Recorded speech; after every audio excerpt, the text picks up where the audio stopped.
você confere agora as notícias que estão em destaque no Senado Federal. O ex-ministro da Educação, Milton Ribeiro, não compareceu à Comissão de Educação na quinta-feira, como tinha prometido, para explicar denúncias de corrupção em sua pasta. Os senadores já falam em instalar uma CPI. Até o início da reunião, nenhuma sinalização de que o ex-ministro Milton Ribeiro iria ou não à comissão. O ministro não deu nenhuma justificativa que se viria ou não. O tempo ainda está aberto para ele comparecer, mas até agora não compareceu. Na noite de quarta-feira, depois de encaminhar ofício ao presidente da comissão, senador Marcelo Castro, informando que Milton Ribeiro não poderia comparecer porque não era mais ministro, a assessoria parlamentar do Ministério enviou novo ofício pedindo que o anterior fosse desconsiderado, porque, como Milton Ribeiro não era mais ministro, o MEC não poderia falar por ele. Milton Ribeiro deixou a pasta no início da semana, pressionado por denúncias de favorecimento na liberação de recursos do Fundo Nacional de Desenvolvimento da Educação, o FNDE. De acordo com as denúncias, os pastores evangélicos Gilmar Santos e Arilton Moura influenciavam na destinação dos recursos do fundo, inclusive com pedidos de propina. Em áudios divulgados pela imprensa, Milton Ribeiro disse priorizar municípios administrados por prefeitos vinculados a pastores, a pedido do presidente Jair Bolsonaro. Foi um pedido especial que o presidente da República fez para mim sobre a questão do Gilmar, apoio. Então, o apoio que a gente pede não é segredo, isso pode ser publicado. É apoio sobre a construção das igrejas. A comissão já aprovou requerimentos para ouvir o presidente do FNDE, os pastores Gilmar Santos e Arilton Moura e prefeitos que denunciaram pedidos de propina por parte dos pastores em troca da liberação de verbas. São prefeitos que já admitiram publicamente que receberam propostas de propina. Tem casos de todo tipo, tem até prefeito que recebeu proposta de propina em Barra de Ouro. Eu vejo essa denúncia tem que ser apurada, senador. Tem que ser apurada. Eu acho muito difícil liberar recursos para uma escola, para uma creche, sem ter a documentação devida. Eu nunca vi acontecer isso ali no MEC, nesses anos todos, inclusive nos 2 mandatos como prefeito e agora como senador da República. Agora tem que ser apurado. É muito grave o que Vossa Excelência falou aqui hoje. Na reunião desta quinta-feira, os senadores aprovaram requerimentos incluindo mais prefeitos e também 2 requerimentos para ouvir o ministro interino da Educação, Vitor Godoy Veiga, que era o secretário executivo da pasta. Um requerimento de convite e outro de convocação. Esse ministro que, como os antecessores, revelou-se incapaz, o que saiu, de conduzir os trabalhos do MEC, já tinha como assessor o vindouro ministro interino e provavelmente deverá ficar. Mas basicamente para dizer à sociedade a razão de toda essa polêmica, todo esse processo, né? Nós estamos diante claramente de um caso explícito de tráfico de influência a ser investigado. E, mais uma vez, a confirmação do funcionamento de gabinetes paralelos neste governo. Também foram aprovados requerimentos para que o Ministério da Educação e a Controladoria Geral da União, CGU, informem se foram identificados indícios de irregularidades após as denúncias. A reunião terminou sem uma manifestação do ex-ministro Milton Ribeiro. Parlamentares que fazem parte da comissão já defendem a abertura de uma CPI para apurar as denúncias. Sobre a força de uma comissão parlamentar de inquérito, sobre o poder de vara de uma comissão parlamentar de inquérito para o processo de investigação. Porque diante de a instauração de uma comissão parlamentar de inquérito, o senhor Milton Ribeiro não terá possibilidade legal de se recusar a prestar depoimento. Se o ex-ministro não vier, se o presidente do FNDE não vier, se os pastores não vierem, os prefeitos não vierem, é quase que um convite a uma CPI, porque o Senado vai se sentir provocado. Na próxima terça-feira, a Comissão de Educação vai ouvir prefeitos. Na quinta, devem ser ouvidos o presidente do Fundo Nacional de Desenvolvimento da Educação e os pastores citados nas denúncias. Já o ministro da Saúde, Marcelo Queiroga, compareceu à Comissão de Direitos Humanos na terça-feira. Os senadores questionaram nota técnica do Ministério que colocava em dúvida a eficácia das vacinas contra a Covid-19 e recomendava o uso de cloroquina e azitromicina. Já em abril de 2021, os senadores da CPI da pandemia solicitaram à CONITEC, Comissão de Incorporação de Tecnologias do Ministério da Saúde, quais as diretrizes brasileiras para o tratamento da Covid-19. No capítulo 1, direcionado aos pacientes internados, aprovado em junho do ano passado, constavam as medidas como o uso de oxigênio, intubação orotraqueal e ventilação mecânica. No capítulo 2, sobre medicamentos, publicado 6 meses mais tarde, a CONITEC foi bem clara. Ela recomendou a não utilização nem da cloroquina, nem da azitromicina, nem da ivermectina, consideradas cientificamente ineficazes. Na contramão desse documento, uma nota técnica do Ministério da Saúde rebateu, argumentando que havia efetividade em estudos controlados para a hidroxicloroquina, mas o mesmo não podia ser afirmado quanto às vacinas. Diante dessa notória contradição, a Comissão de Direitos Humanos aprovou um convite para ouvir o ministro Marcelo Queiroga. O órgão técnico especializado destinado ao assessoramento de Vossa Excelência para a constituição e alteração do protocolo indicou esse tratamento. Por que o Ministério da Saúde resolveu tomar como base uma nota técnica assinada por uma única pessoa? Eu não consigo entender. Queiroga alegou que a contestação ao relatório da CONITEC foi de responsabilidade do ex-secretário Hélio Angotti e que ainda está pendente de análise do próprio ministro. A época, quando falei em CONITEC, causou estranheza, porque alguns diziam que isso não era atribuição da CONITEC. Não é? E eu disse que sim, que era atribuição da CONITEC, sugeri, recomendar para que o secretário de Ciência e Tecnologia acatasse ou não, e se houvesse alguma inconformidade, se houvesse um recurso para o ministro iria julgar, e eu o farei. Só que a explicação não satisfez os senadores, muito menos a demora na decisão.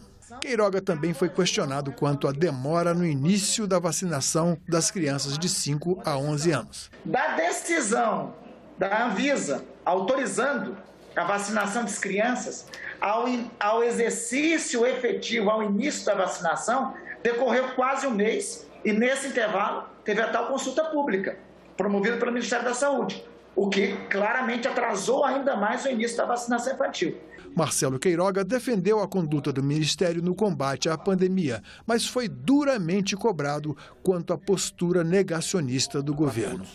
Nós não sabíamos bem o que era essa doença, nós não sabíamos qual seria o seu impacto, quanto tempo duraria essa pandemia, nós não sabíamos como ventilar esses pacientes, qual era a hora de fazer a intubação. Vossa Excelência, já havendo conhecimento acumulado no mundo, já havendo experiência acumulada no mundo sobre vacinação infantil, preferiu fazer uma meia-sola, fazer um bate-bola com o presidente da República, chegou a ir visitar uma família num caso que teria havido um acidente por utilização de vacina e depois ficou provado que aquela criança não sofreu qualquer problema decorrente da utilização da vacina.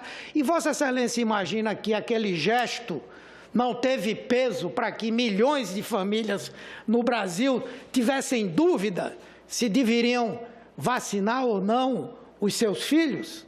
A Super Interessante sai com uma matéria dessa aqui, ó. Hoje, aliás, ontem, 28 de março, vacina da Pfizer tem eficácia de apenas 12% em crianças. Entenda os motivos. Poxa, a gente está buscando a verdade, vamos buscar. Tem questionamentos, por que nos 2 primeiros anos da pandemia, se todos os cientistas diziam, unanimidade eu acredito, criança não é grupo de risco. Mas foi dito isso o tempo todo. E de uma hora para outra, não, criança agora tem que ser vacinada. A gente fica Preocupado como pais, Humberto. Mas eu queria muito ouvir, pelo bem dos meus filhos, que o senhor falasse, pai, mãe, vacine seus filhos, acredite na vacina, acredite na ciência. A vacina salva vidas, ministro. Vamos fazer isso. Presta esse serviço à população brasileira. Eu faço esse apelo enquanto ser humano, enquanto cidadão, enquanto senador. O plenário do Senado aprovou nesta semana um projeto que garante à mulher atenção integral na prevenção de vários tipos de câncer, entre eles o de mama. O texto seguiu para a sanção do presidente da República. O câncer de mama é o com maior incidência entre as mulheres. Os últimos indicadores do Instituto Nacional de Câncer são de 2020. De acordo com os dados, mais de 66 mil mulheres tiveram o diagnóstico da doença apenas naquele ano. Em seguida, veio o câncer de cólon e reto, com mais de 20 mil casos, e o do colo do útero, com mais de 16 mil registros no levantamento de 2020. O câncer de mama também é o que mais mata mulheres. Em 2019, foram mais de 18 mil óbitos causados pela doença. O projeto aprovado pelos senadores garante atenção integral à mulher no tratamento desses tipos de câncer. O texto assegura a realização de mamografia, citopatologia e colonoscopia a todas as mulheres a partir da puberdade. Para que as mulheres possam ter acesso a fazer a mamografia, a citopatologia e a colonoscopia em tempo hábil para prevenir o surgimento dessas enfermidades tão devastadoras que são. Formando assim um diagnóstico precoce, com um tratamento muito mais efetivo e, em consequência, uma despesa muito menor para o SUS, porque vai fazer um tratamento mais efetivo e, evidentemente, um tratamento mais simples do que um tratamento extensivo, complexo, quando a doença já está em grau mais avançado, sobretudo quando tem metástase e, evidentemente, com muito menos efetividade do que se fosse feito um diagnóstico precoce. Agora a gente confere destaques de casas legislativas pelo Brasil. O Giro pelos Parlamentos do Brasil é uma parceria entre a TV Senado e as emissoras legislativas.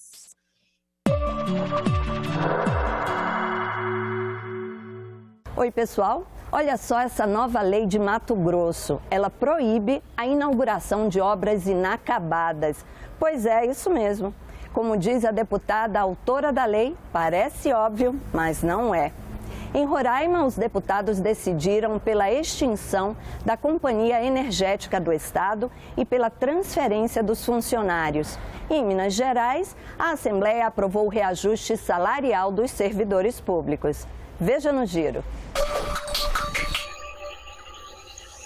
Aqui em Mato Grosso, os deputados aprovaram uma lei que proíbe a inauguração e a entrega de obras públicas incompletas, ou seja, aquelas que, mesmo estando concluídas fisicamente, não estejam em condições de atender a população. Isso significa proibir que uma escola seja entregue sem professores para dar aula, por exemplo, ou que hospitais sejam inaugurados sem os equipamentos necessários para realizar procedimentos médicos. O projeto, de autoria da deputada Janaína Riva, foi sancionado esta semana pelo governador de Mato Grosso e a nova lei já está em vigor. O que parecia ser óbvio não é, teve que fazer uma legislação com relação a isso, para que as obras que sejam entregues por governadores, prefeitos, elas sejam completas. Completas no sentido de atender imediatamente a população. Isso é para evitar o que a gente já viu várias vezes, principalmente aqui no nosso estado, da mesma obra ser inaugurada mais de 4 vezes. É com esse objetivo, com transparência e dando respeito ao dinheiro do contribuinte que a gente fez essa lei que agora foi sancionada. Em Roraima, os deputados estaduais aprovaram a extinção da Companhia Energética de Roraima, empresa pública que era responsável pelo abastecimento de energia no interior do estado. Em 2017, a SER perdeu a concessão para fornecimento de energia elétrica, função que foi assumida pela concessionária Roraima Energia, que já abastecia a capital. Diante da falta de arrecadação para manter e pagar as dívidas da estatal, os deputados estaduais aprovaram nesta semana projeto de lei de autoria do Poder Executivo que extingue a companhia e determina a transferência dos funcionários efetivos para outros 2 órgãos da administração indireta. Podemos atender o anseio deles e o projeto conseguimos fazer essa emenda para criar os cargos em extinção e assim garantir que o servidor não perca o seu emprego, que ele fique assegurado. O projeto deve ser sancionado nos próximos dias pelo governador do estado. Roraima é o único estado brasileiro que não faz parte do Sistema Interligado Nacional e é abastecido por termoelétricas. Isso porque desde 2001 o estado comprava energia elétrica da Venezuela, o que deixou de acontecer em 2019, dobrando o preço da produção. Depois de um longo dia de debates, os deputados aprovaram na reunião de plenário da tarde desta quarta-feira 6 projetos de lei que concedem recomposição salarial a servidores de diversas categorias. As matérias que tratam das perdas inflacionárias seguem agora para a sanção ou veto do governador Romeu Zema. O reajuste para os trabalhadores do Executivo Estadual, que tem o maior número de servidores, foi o que mais provocou discussões. O texto original do governo previa recomposição de 10,06%, retroativa a 1º de janeiro para todas as categorias. Mas foi modificado na Assembleia para atender às demandas dos servidores. O texto aprovado pelos deputados prevê que os servidores da segurança pública, além da recomposição, recebam um adicional de 14%. Também farão jus ao pagamento de auxílio social em 3 parcelas anuais, cada uma correspondente a 40% da remuneração básica do soldado de primeira classe. Valores a serem quitados em maio, agosto e novembro. Para as carreiras da educação, os deputados aprovaram o pagamento do piso nacional do magistério, o que representa uma recomposição salarial de 33,24%. Já para os servidores da área da saúde, o projeto propõe a revisão de 14% em reconhecimento à atuação desses profissionais no combate à pandemia. O Congresso vai analisar uma medida provisória editada pelo governo que regulamenta o trabalho remoto e o modelo híbrido de trabalho. A pandemia ainda não acabou. Aos poucos, alguns hábitos vão voltando ao normal.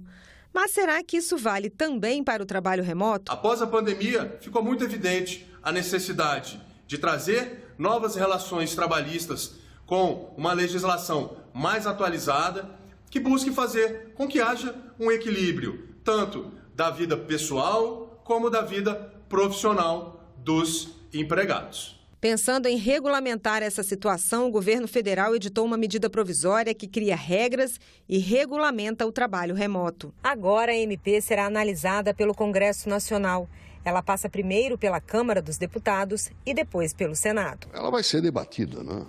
E o debate vai certamente enriquecer aquilo que o governo já coletou, e esse é o trabalho de todos nós parlamentares. O texto prevê que no contrato de trabalho esteja especificado o modelo que será adotado entre a empresa e o trabalhador, se será remoto ou presencial. O trabalho poderá ser por jornada, produção ou metas. Se o contrato for por jornada, haverá controle de ponto de forma remota e pagamento de horas extras. Houve uma alteração em relação ao artigo 62 da CLT, em que estabelece aquelas condições onde não há possibilidade de controle de ponto. Até então, estavam enquadrados nessa condição os empregados em regime de teletrabalho, de forma genérica. Agora não. Na realidade, são aqueles empregados de teletrabalho que prestem serviço por produção ou tarefa. Essa foi uma modificação, ou seja, o teletrabalho, ao estabelecer jornada, tem que ter o controle efetivamente dessa jornada e, extrapolando a jornada, tem que ter pagamento de horas extras. Trabalhadores com deficiência ou com filhos de até 4 anos devem ter prioridade para as vagas em teletrabalho, que também pode ser aplicado para estagiários e aprendizes. Segundo o texto, se o trabalhador precisar ir de forma presencial para exercer tarefas específicas, mesmo que de forma habitual, isso não descaracteriza o trabalho remoto. Segundo a medida provisória, poderá haver acordo para definir os horários de comunicações entre os funcionários, desde que assegurados os repousos legais. Haverá a possibilidade de reembolso para pagar eventuais gastos dos trabalhadores com luz, internet e equipamentos. E esses reembolsos não podem ser descontados dos salários. Foi o que aconteceu com Bruno, funcionário de uma empresa de tecnologia. A empresa adotou também uma ajuda de custo, né? Essa ajuda de custo para internet e para energia. Isso é muito legal, sabe? E, além disso, a gente tem feito nossos treinamentos, tem feito nossos encontros, tudo online. A medida provisória prevê ainda o modelo de trabalho híbrido, que alterna jornadas de trabalho de forma presencial e remota. Nesse modelo irão valer os acordos individuais com o trabalhador, que podem ser de formas variadas. Ele pode ir à empresa 1 ou 2 vezes por mês ou vários dias durante a semana. A medida provisória esclarece ainda as questões legais para os casos de quem trabalha fora do país ou numa cidade diferente da sede da empresa. Quando uma pessoa, por exemplo, trabalha em outro país, mas firma um contrato no Brasil, será as leis do Brasil. E isso, de forma analógica, pode ser utilizado também no caso de uma pessoa que firma um contrato, por exemplo, em Brasília, mas está trabalhando em São Paulo. Então, a aplicação da convenção coletiva, do acordo coletivo, seria, no caso, o de Brasília. Eu acho que essa MP ela é super importante para regulamentar todo esse novo nicho de trabalho que surgiu com a pandemia. Eu acho, inclusive, que ela devia já ter sido aprovada muito tempo antes, porque a gente já está há 2 anos nesse novo sistema de trabalho. Ela é muito importante para que não sejam cometidos abusos, como estão sendo cometidos agora, de cargas horárias exaustivas para os trabalhadores, mensagens em momentos inoportunos e a falta da nossa individualidade de estar na nossa casa. Neste fim de semana tem um novo episódio do programa EcoSenado. Veja agora os destaques da edição de abril do programa na coluna Momento Eco. Ambiental de uma guerra. Motivados pelo conflito da Ucrânia, fomos em busca de respostas para essa pergunta. Um assunto que tende a ficar em segundo plano, diante da tragédia humanitária e das imagens sempre impactantes da destruição e da morte. Existem armas, aparelhos de destruição em massa. Esses aparelhos, quando bombardeiam ou aviões, eles aumentam, por exemplo, um tema hoje importante, emissão de gases de efeito estufa, esse é um dado, né? Através de incêndios, através de fumaça das próprias armas. Eles também causam grande morte de animais, que a gente normalmente não se dá conta, mas grande morte de animais.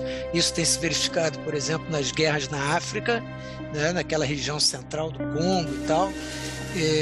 Gorilas, animais ameaçados de extinção. Além disso, a gente tem uma alteração física do ambiente, né, através de crateras que se abrem, poluição de água.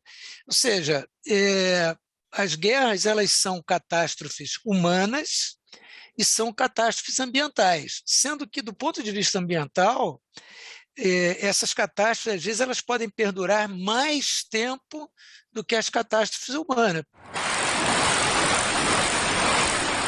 Perda da cobertura vegetal no Afeganistão, mortandade de animais silvestres no Congo, poluição por agente laranja no Vietnã. São inúmeros os exemplos de danos ambientais provocados por guerras. Tivemos um caso gravíssimo, a guerra do Iraque, guerra do Golfo, quando a retirada das tropas de Saddam Hussein, eles incendiaram diversos poços de petróleo.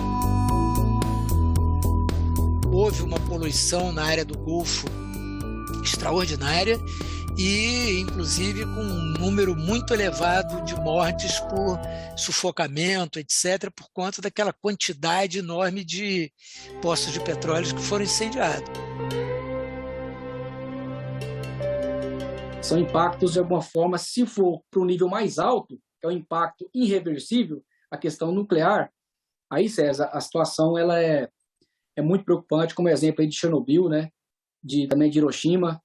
Consequências ficarão para as futuras e próximas gerações.